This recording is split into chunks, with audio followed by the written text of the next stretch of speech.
Welcome to Equitable Minds, a monthly podcast focusing on pertinent issues in the U.S. educational system and our society today. We bring to attention concerns in areas such as educational leadership, school and community, innovation in education, research to practice, and social and cultural challenges in schools. We invite experts, educators, and community members to discuss challenges and present solutions. I'm your host, Dr. Floyd Beecham, Bennett Professor of Urban School Leadership at Lehigh University. Today, we are thrilled to present to you our guest. Our guest today is Dr. Krista Leh. She's the owner and director of professional learning of Renaissance Education. Her company works with school leaders and helps them to establish system-wide learning communities that foster social, emotional, and academic growth. Dr. Leh is also a graduate of Lehigh University's Educational Leadership Program. Welcome, Dr. Leh. Thank you so much. And I still get giddy when I hear doctor in front of my name. It was a long journey and I still feel like a little kid, like opening up a present and like, oh my gosh, that's me. So thank you. I'm so happy to be on here and to talk to both of you. Yeah, well, full disclosure, I was your dissertation advisor and, not too long ago, Dr. Leh did a fabulous job of defending her dissertation and bringing a long process to a wonderful close. So once again, congratulations. Thank you. Thank you. And it really was a long process. Life gets in the way of things. But I am really happy for the patience of the university and the willingness to continue to work with me till I could kind of really put a bow tie on that box. And so I'm really proud of the work and thankful for the process. Excellent. Well, I have to share. So right now I'm developing my proposal. And so I was looking online at dissertations, and the first one that came up was yours. So I literally downloaded it to look at your format. So I'm really excited to meet you and excited to, have a conversation with you. Thank you. And if you ever need a nudge or somebody to just encourage you along the way, the community of people is incredible, just to have that group of people to cheer you on from behind, because there were times when I'm like, I don't think I'm going to be able to finish this. It's just a lot. And my friends who've been through the process were behind cheering me. And so let me know if you ever need that, because I am all about paying that forward. Oh, thank you. I appreciate that. Well, I think I'll start with our first question. So I wanted to ask you to please share a little bit about your background with us and our listeners. Sure. I always laugh when I hear these questions because I'm like, I was born in 1977. And kidding, you probably get that bad joke a lot. I started off as a high school social studies teacher. And so I taught 10th and 11th grade, all of the different levels of students. And I actually didn't go to school to be a social studies teacher, and that's another story, but I ended up falling in love with education. And I remembered that even despite having great friends and an amazing family, I still felt very lost in high school and trying to figure out who I was and how I fit into the world. And so that's why I wanted to be a high school teacher. And I figured social studies really talks about issues of change and continuity and cause and effect and how people interact with each other. And so I figured that would be a good place for me. And while I was at the high school, I was a coordinator for the student assistance program. So it was part of the team that helped students who are experiencing barriers to learning, like drugs and alcohol and mental health. And we had a huge uptick in students who were referred one year. And we thought we need to do something to be more preventative instead of only responsive to student needs. And that's where I connected with Mr. Tom Stecker, who became my SEL mentor and has been for 17 years now. And he gave a name to what I had been feeling and what I had been already integrating in my classroom. And so that started my deep dive into social emotional learning. Along the way, though, I was also an instructional tech coach and a curriculum coach for the district. So in my 14 years there, I got to work in lots of people's classrooms, get to see other levels of students interact, learn more about curriculum and ed tech along with SEL. Okay. Excellent. Excellent. And funny enough, our next question, actually, you may have answered this already, because the next question was what made you go into education? And I think, you kind of elaborated on that already. Yeah, I sort of fell into it. I went into college wanting to be pre-law. I thought I wanted to be an international lawyer. And then I thought, well, if I don't go into pre-law, I need a backup. And so I thought history. Then I thought, what do I do with a history degree? I'm like, well, maybe social studies. And as soon as they got me out into the classroom, I went to Penn State. In that second semester, I loved it. I loved the interactions. I loved the support. And I thought, this is where my heart is and where I need to be and stay. Yeah. Funny enough, I kind of backed into it also. When I was an undergraduate, I started as a business administration major. And it wasn't too long, but I figured out, okay, this is not for me. And I was like, I kind of like history. And my mom's a teacher, and she taught elementary. And I was like, well, you know what? I'm going to go into might as well go into the family business. And I also chose social studies education. So, well, why did you choose social studies? Because of the history piece? Yes, actually. I started with history. I was like, I really like history. And then I was like, well, you know what? Instead of going straight history, I decided to go social sciences in order to get exposure to geography and sociology and all the social sciences. Yes, I really loved those. Unfortunately, the older teachers, more experienced teachers had already snapped up those courses. As an entry-level teacher, you kind of get what everybody else doesn't want. So what were you, do you mind me asking what? No, sure. So I have a double major from undergrad from Rutgers University in New Jersey. And I have, it's administration of justice, which is criminal justice, and Spanish literature. I did the Spanish literature degree for fun. And the other one was what I was seriously going to do, my serious, and so I did some internships in criminal justice, and I did a fellowship for the state of New Jersey. And after all those experiences, I was like, this isn't it. But I couldn't figure out what it was. I just kind of was like one of those drifting students. And then I had my daughter. And when I had my daughter, I was leaving the house at like 6 a.m. and getting home at 7 p.m. to literally bathe her and put her to bed. And I thought, oh my gosh, I need to do something different. And I, at that point, somebody had mentioned that there was a school district looking for a Spanish teacher. And so I came into education alternate route. And I never, when I did the Spanish major, they were like, you can get certified as a teacher. I was like, no way, I'm not doing that. I'm like, that's a lot of work for little pay. I'm not doing it. And then I did it and I loved it. And I loved it. And I was like, oh my goodness, this is it. I loved working with students. I love seeing them just get it when they get it and you have that aha moment.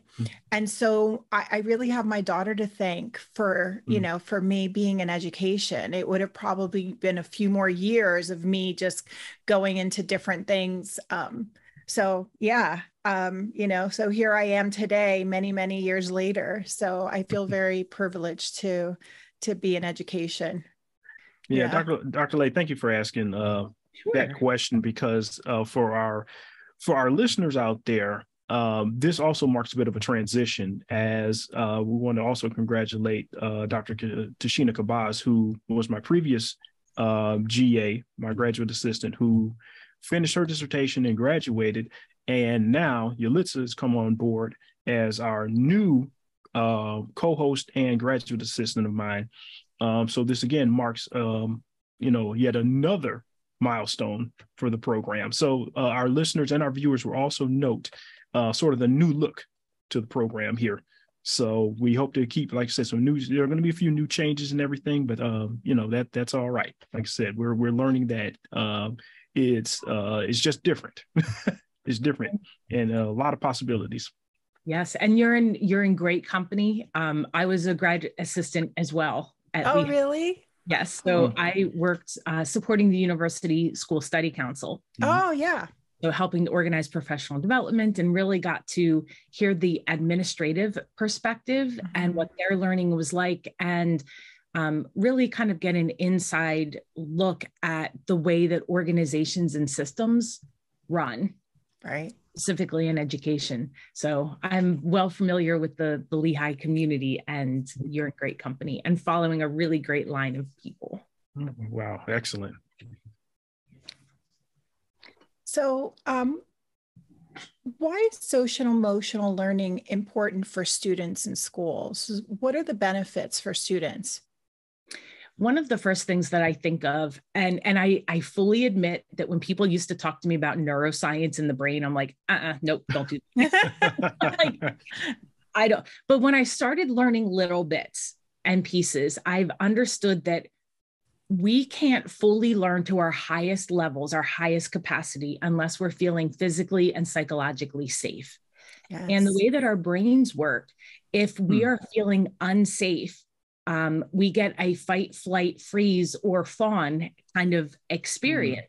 And that could happen for a number of different reasons. And it can also happen when you're in a safe environment. So even though you might be in a classroom where the teacher is saying this is a safe environment, the students might not be feeling safe. And so we've got all their neurons firing in what's called the reptilian system, which is the lower back of your brain, that the way that our brains work is that we want to be efficient. And so they send the energy where things are firing. And so the next level up is your limbic system, which is, do I feel safe here? Like I belong? Do I feel wanted and needed and loved here? And that's also where the hormones come from. Yeah. So when students are going through puberty, when we're, stressed, the serotonin, the oxytocin, the cortisol, all of that. And then over top of that is our neocortex, which is the higher level thinking, the critical thinking, creative thinking. And so we want our students' brains to be regulated and flowing so that they can access all those higher order thinking skills and the learning. But we're finding that when students, even if they're at high school experiencing a breakup or a fight with a friend, or there was a disagreement at the house, or no food at the house, or there was, they didn't get to finish their homework and they're worried about what's going to happen in class, their minds are consumed by that they're not fully focusing on learning. Yeah. And so when we focus on SEL, we find that we're giving students opportunities to grow and build in these skill sets and to practice them. And the short-term goals, or the short-term outcomes, I should say, is that you start to see a change in their affect, in their attitude. They have more of a desire. They feel more connected to other people. They're understanding and wanting to learn. There's a bit more motivation there. They're feeling more connected to other people. And so even if maybe they don't love the content, they're showing up because they're a connected community of learners. And people are like, hey, we missed you the other day. Where were you? You're an important part here. Yeah. The mid-range then is looking at behavior changes. So you're going to start seeing an increase in attendance. Students are going to demonstrate more pro-social behaviors and less anti-social behaviors like bullying, perhaps, or mistreatment. The students are less likely to drop out. They're more likely to participate in class and to take advantage of the learning opportunities that are presented to them. And then because we have a change in those behaviors, then the longer range, which is between 12 to 18 months, is that we start to see an increase in their academic achievement, in their desire to want to learn for the sake of learning. And you see an increase in the grades. As you were speaking, I was thinking of in the, I believe the researcher, her name is Vanessa Druskat. She does research on psychological safety, and she does research in teams. So she's looked at people that work in teams, like in Google and big corporations. And what she found is that the safer people feel, the more effective their team is. So what you're saying is that you're finding the same with social emotional learning, that students are experiencing a higher level of effectiveness, or at least that's what I'm hearing. Agreed. And I think too that it's not necessarily that everything is sunshine and roses and there's no conflict, but it's, I need some more clarity, or I'm not sure I agree with what you said there. Can we talk about it? And so I think for me, and when I facilitate professional learning, I want to create that type of environment where I'm not the expert. I'm just somebody who wants to continue learning and growing in this field. And I want to hear what other people have to say. And we're not going to get angry or yell or scream or call each other names. It's how do we like, oh, we have those natural feelings of like, I did that, or I didn't mean to, or like, I don't like the way you kind of came at me there, but we're going to engage in a dialogue because we care about our team. We care about this environment. We care about each other. And we want to keep moving forward towards our goals.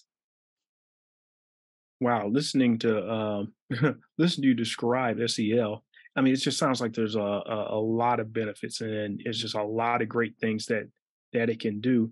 So this is what makes this next thing so baffling. Earlier this year, a bill was proposed calling for the banning of social emotional learning in Oklahoma schools. NPR also reported that social emotional learning had been the topic of disagreements and debates in at least 25 states. What do you think of the backlash of social emotional learning? Personally, in the work that I do, because I think it's misconceptions. It's misunderstanding of what it is. And I think that part of it is that we put acronyms all over the place in education. And I feel that social emotional learning being reduced to SEL, and people think that it's a program. And at least for me and the company that I facilitate or run, SEL is not a program. SEL is who you are and what you do every day. It is infused in the physical environment. It's infused into your social interactions with people. It's infused into your instructional practices and into your curriculum. So I think about those 5 competencies all the time, even talking with us right here. This is SEL, thinking about, okay, how am I feeling? How am I going to respond? How do we communicate? What decisions are we making? Yeah. And so I think that misconception of it's a program, and I think also that people conflate it with this idea of that it's a set of values that we're into school. And in those articles that you referenced, SEL, this idea of teaching skill sets like this are not new. They've been around for thousands of years, from moral development to character education to values clarification. So, and I find it fascinating that if you just gave people the list of skills, I have not yet found a parent or community member in 15 years that say that these skills are not important for our students and for us as adults. But I think when that term, and then you put SEL, it's gotten conflated over time with pushing values and critical race theory and culturally responsive teaching and culturally responsive sustaining teaching and practices. And we've gotten so polarized that people believe and only get their information from one area and have not necessarily been sitting down having open, kind, respectful conversation where they could come together and share viewpoints. Wow. And ironically enough, it's funny, I did my dissertation on pre-service teachers' perceptions of character education. So for it to hear you talk about moral education and values clarification, I remember writing about all of that years ago and having no idea that the day would come when things like that would sort of be under attack in the way that they are. Maybe you can talk a little bit more on, you say you're actually experiencing this in your company? I am. And I agree with what you've said, because when I first started at Lehigh, and it was 10 years ago, that's how long it took, 9 years. We're like, SEL, what's that? And then over time, they're like, oh, starting to hear more about it. And all of a sudden we got this backlash on it. So because, and there's an assumption that we have a program, that we're pushing into a school and that every teacher needs to do exactly the same thing. And I don't believe that, because we all as individuals have skill sets and assets that we're bringing to the classroom as well. So part of what we look at is, how do we co-create what this looks like in the school with the students and the teachers, the educators, and the parents in the community? So we create a common language together and discuss what that looks like, sounds like, and feels like, and what that means for us. So there are common themes that go with these skills, but we don't define them in any particular way. And we talk about them within context. So for instance, I know that the idea of family, like our families can look very different depending upon where we live and the cultures that we live in. And so we just need to be careful that we're understanding, and when we talk about family and how families communicate and interact, that we're open to hearing where our students were at and hearing what our families share with us about their home lives and what is reality for them. There was a man that stood up at a school board meeting, and when he called our company REC, and said she's going to wreck our classrooms, and she's going to, I had down that we did experiential learning, which is active learning, like people getting up and doing activities to process. And he said, she said she's going to do experiments in our classroom and use our kids, and that she believed in equity, which we know is critical race theory, and restorative practices, which she's going to force the victims to confront the bullies. And I'm like, oh, like I couldn't even say, like we never talked. This gentleman and I never had a conversation, so that if he had these concerns, we could talk about it. Yet he had 2 minutes at a board meeting to stand up and say that. And I mean, even when we're talking about anti-bullying, we don't use the terms victim or bully. So even just thinking about those pieces, in Florida, I just came back from doing some work there, and I had to change the title and the description to not include SEL. They were still interested in the content pieces, though. That's what the teacher needed. How do we build these skills? But that term SEL is what was not sitting right with people. And even some schools in Pennsylvania here, we say life skills or social, emotional, academic learning. It's the same thing, but when you call it SEL, people have this fear and this preconceived notion of what it is and think that you're indoctrinating students. Oh, wow. It's hard. It's hard. And, but I think when we're able to sit down and have dialogue and share, here's my perspective, here's what I'm thinking, is this what it looks like? Tell me what the program, our program, like our facilitation looks like when we're working with teachers, and do we include the parents and the families? And yes, that's what we want to do. So what I hear is that schools want social emotional learning in their schools, but they don't want to call it that in some schools. Yes. And you know what? That's okay. Call it whatever you need to call it. Because these skills are essential. And I have 3 boys. I used to say 3 teenage boys, but my older just turned 21 this month. So I have like a man out in the world, and then a senior and a junior. And so as a parent, I understand what that feels like to want to protect your kids and to want to have a philosophy for life that you want to, as a parent, instill in your children. And I think that public education is not, in all of my 24 years of experience, is not pushing a certain agenda. We want to create students who know who they are and can interact with everybody around them to work towards goals that are going to benefit the community and the world that they're in. And so how do we set a foundation for them to be successful in that growth is what we work on. So for school leaders who are looking to implement social emotional learning programs in their school, what are some things that you would, recommend they consider or would recommend? Yes, actually, another former Lehigh graduate and I, Dr. Linda Megger, she is now a professor at TC&J, or TC&J. Yeah, We created an SEL implementation audit about 5 years ago. So we found that there were lots of ways to assess students' levels of SEL and staff members as well. But there was nothing that was looking at what are schools doing to get that outcome that they want.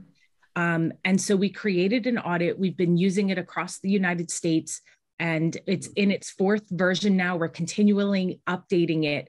And what we have found is that there are, through our research, there are 3 factors that are necessary for creating that K-12 sustainable SEL system. And I say system because we want it to be part of the culture, not a program that happens at a certain time of day or a certain time of month. Right. And so within each of those factors, we found some indicators that were important. And then we were able to create a method of triangulating data and looking at, for each of those indicators, how far along the stages of implementation is a particular school based on that data. And so we found there's cultural factors, structural factors, and behavioral factors. And oftentimes the districts were jumping right into the structural factors. Let's get a program. Let's change the schedule without necessarily thinking about those cultural factors that are going to help build investment and capacity so that the changes in the schedule and extracurriculars in professional learning and resources can occur a little bit more smoothly. And so when we're looking at the cultural pieces, it's, do you have a representative core team? Are you thinking about what is your vision and everybody is moving in that same direction? Do people know what their roles and responsibilities are as part of this process? Because I firmly believe we don't have to do everything because there's a lot of skills, but we have to do something. And it's not all about, as people are like, the feelings. I don't do that stuff. Well, feelings are involved in goal setting, but we're also talking about goal setting and developing agency and motivation, self-motivation. And we're looking at analyzing problems and devising solutions and looking at consequences. And so it involves feelings, but not everything is about how do you feel today? Yeah. The 2 other pieces I would add in for administrators is that if you have a program, that's not a bad thing. Just ensure that the program that you have is giving you the outcomes that you are looking for. Yeah. And research from Castle in 2017 and 21 shows that there is not any one program that addresses all 5 competencies equitably. So in our experience and in our research, school districts are really focusing on self-management, relationship skills, and responsible decision-making, but not as much on self-awareness and social awareness. And so how can we help students know who they are and their assets, and then understand other people's perspectives and be able to have empathy, to show gratitude, to understand social context. And then the last piece is an understanding that it's not a one size fits all. So looking at what are the teachers' strengths and their personalities and their environment, and what the student and family needs are and their strengths, you might have a different process in each school, but are we using a similar language so that it's not confusing for students? Are we all working towards the same end? And so really looking at that consistency, and that's what Resonance Ed works on helping to develop within school systems. How about this one? How can school leaders address parental or community concerns? Since, as you mentioned, there's a bit of controversy out there. So, I got that question sort of ask, how can school leaders help deal with some of that with regard to parents and the community? Yeah, for me, it's additional communication. Let's sit down and talk. And I don't think, and this has been in my experience, I don't necessarily think that large forums are the best way to be able to do that, because people feed on each other. And so I'd be looking for, if you had a larger group of people, how could we divide up into smaller groups and have some specific facilitated questions where people could say, here are my concerns, here's my fears, here's what is important to me, and here's what I'd like to see. In the research that I did for my dissertation, I found that the superintendents who were able to affect change were ones who could say, let me hear what your concerns are. I'm not going to invalidate them, but let's communicate about them in a respectful way. And let me try to articulate where we're coming from and what our ideas are. And let's see if we can come to an understanding that we're both working for the kids. Mm-hmm. We both care deeply about the kids. Mm-hmm. And so let's keep them at the center and continue to have these conversations. And maybe those small groups come together and kind of report out mm-hmm. to a larger group so that everybody has a chance to feel heard and to have their concerns voiced. Has there been any research with social emotional learning and workforce development? Because I'm listening to you and I'm thinking, wait a minute, these are the skills that employers are looking for. And if we can start developing those skills in students earlier than college, you know, yes, because these are the skills beyond whatever technical skills students might need for their particular employment that, you know, employers are looking for. So how could that be a negative? And maybe it's just a, you know, a miscommunication, listening to the, you know, the headlines, but not really understanding, you know, what social emotional learning is. Yeah. Or being in an echo chamber where you're only getting information from one source. A number of years ago, I decided that I looked at my stream, my media stream coming in, and I used the Ad Fontes media bias chart. And they do a great job with researching newspapers and newscasts, like the news that's on TV and radio, and really looking at what are just reporting the facts, the people who are doing analysis because they're experts in that area, the people who are giving an opinion, so they're not an expert, but they're talking about the facts, and then things that are just outright not true or clickbait.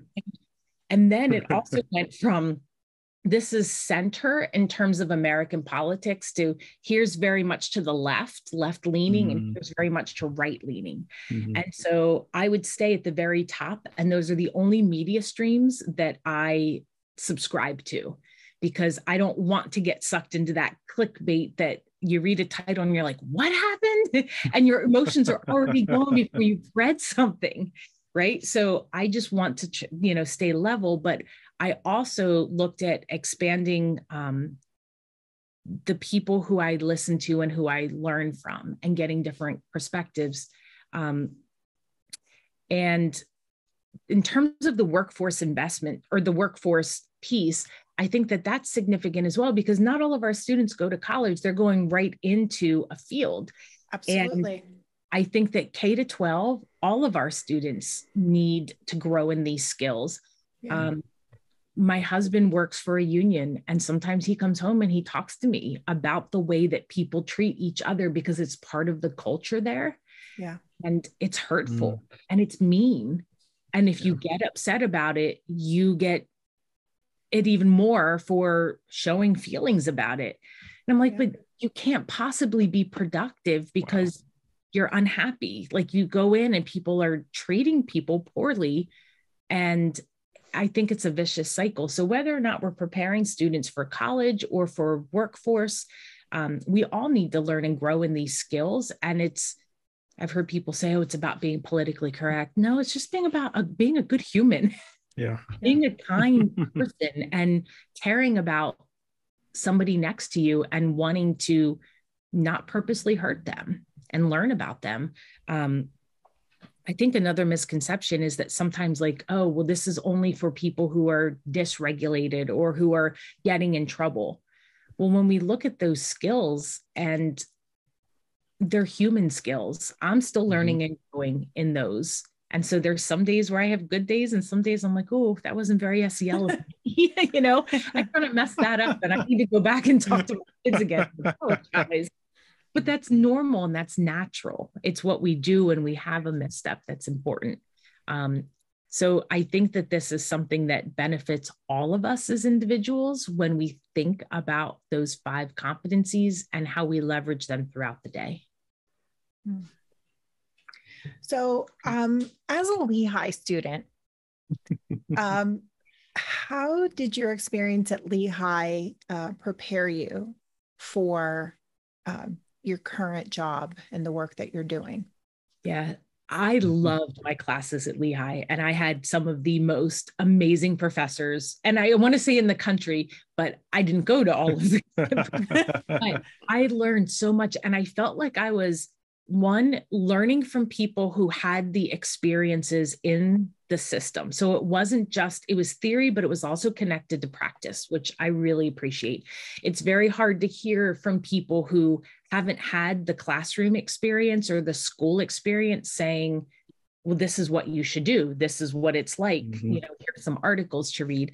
I also appreciated, I think I became a better thinker and I'm able to analyze issues better and analyze what I'm reading better and articulate my thoughts and ideas and be able to back them up, yet be open to hearing what other people have to share. So those were my favorite parts of the classes. And I went through classes in 3.5 years. I mean, I finished all of those, but hearing other people's perspectives and having a safe environment in having that safe environment where we could discuss those. Well, here's my perspective, here's mine, but here's what the research says, and here's what it looks like in theory. That was probably my favorite part, and that connectedness. And I think going through the process, then I learned that I could do hard things. My friend Megan Hauser says that. She's also a GA. Yes, Megan. Yep.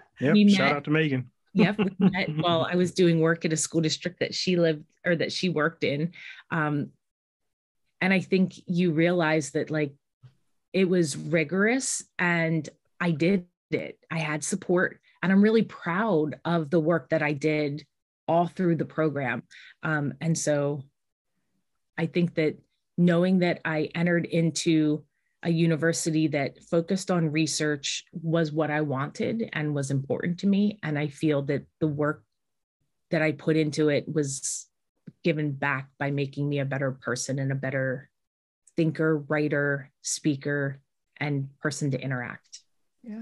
Sorry, that was kind of long, but no, I'm okay. just nodding my head like, yep, absolutely. Yes. Yeah. Yes. I didn't want a quick and easy doctoral program. Like I purposely wanted to go where I could be challenged and stretched, and I was, and it was hard.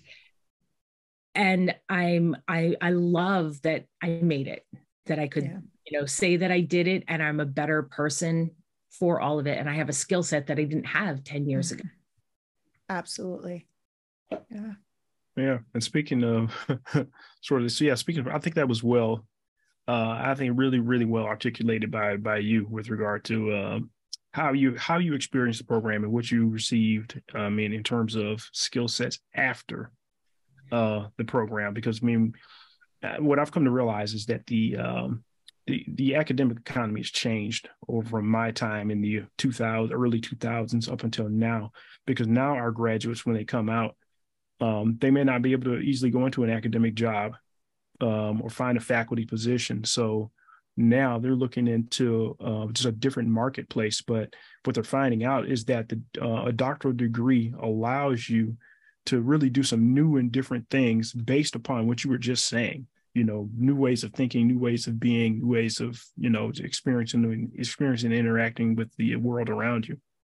Yeah, I think that's perfect. And I've had people say, well, what are you going to do after this degree? And I had already started doing some of the consulting work, and I knew my passion was in social emotional learning, But I think that I've been able to interact with the newer research that's been coming out in a different way that I couldn't 10 years ago, and really thinking about how am I connecting theory to practice to help make this actionable and doable and sustainable in educational systems.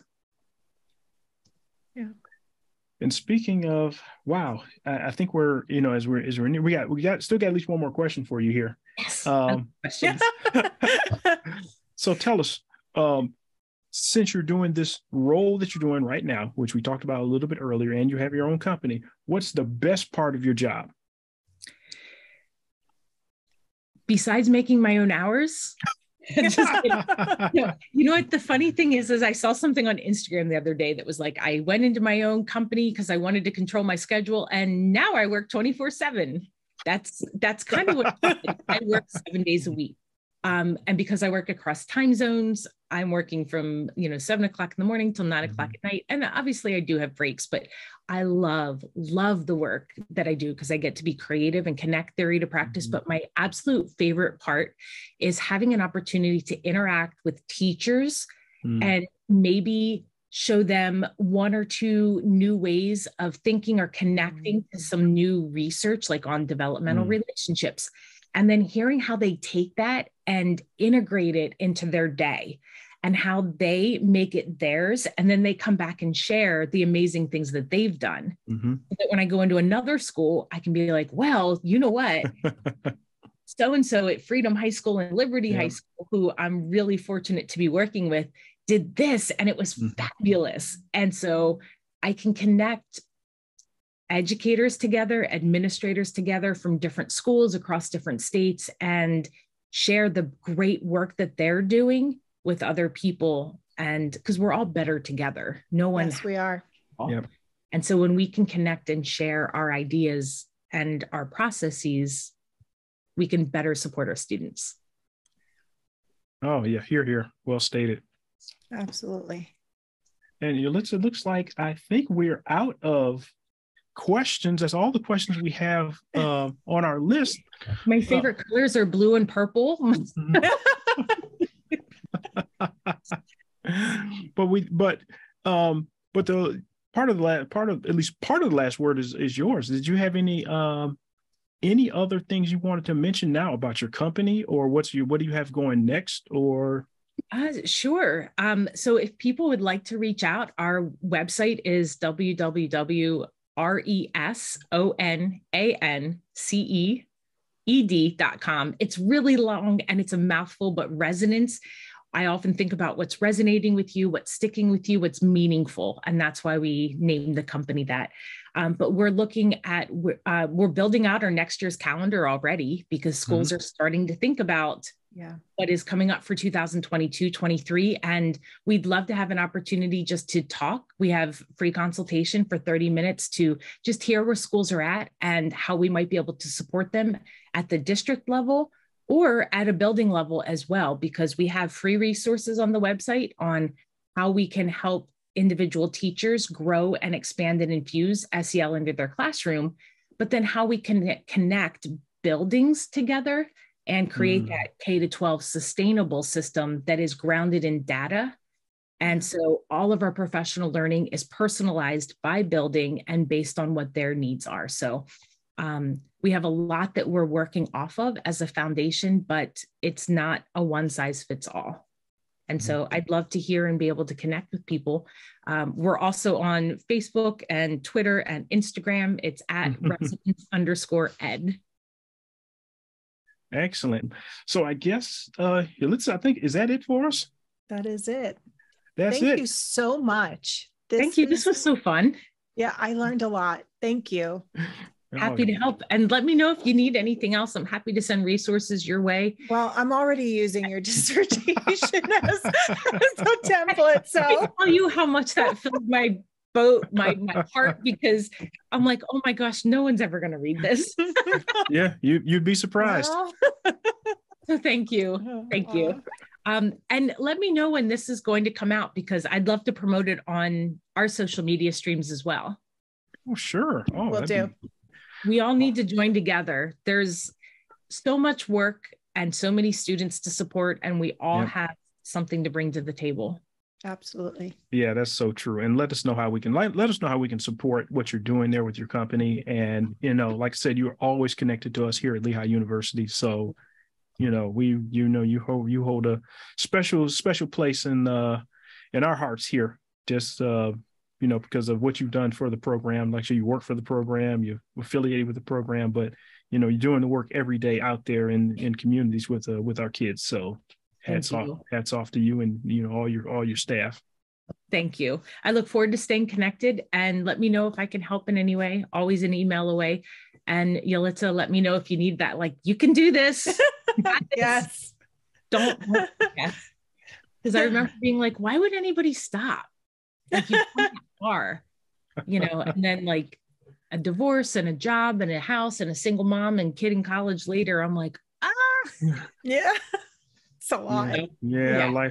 Life happens. But again, Dr. Leh, I mean, you for everything. I mean, you proved this a powerful lesson. Just the staying power, the resilience to go through it all. It makes it so much more. I mean, you appreciate it so much more when you do it the way that you've done it. I wouldn't have been able to do it without all of you. So thank you. Yep.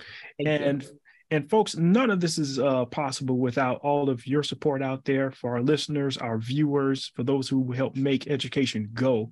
We do this for all of you, and especially for all the kids out there in all of our communities all across the United States and the world. Next time, we're going to have a surprise guest. We'll just say it's a surprise. We're not going to make an announcement right now. You got to tune in once again to this station, to this channel, to this podcast. I want to go ahead and thank Dr. Leh one more time. I want to go ahead and thank Yelitza, my co-host. Thank you, Yelitza, for all of this. Thank you, Dr. Beecham. Thank you, Dr. Leh. It was a pleasure. Yep. And by Yelitza, I told you things would go fine. We'd be okay this first. My kids call it extra, that I'm extra. You own that. Like, yes, I am extra. I'm going to. That's a great idea. Why would you want to be less in the world? True. The world needs extra. Well, Thank you. I appreciate that. Well, I agree. And for everyone out there, join us again, and you be extra too. And be sure to come on back and join us next time here on Education for the 21st Century. Thank you very much, everyone.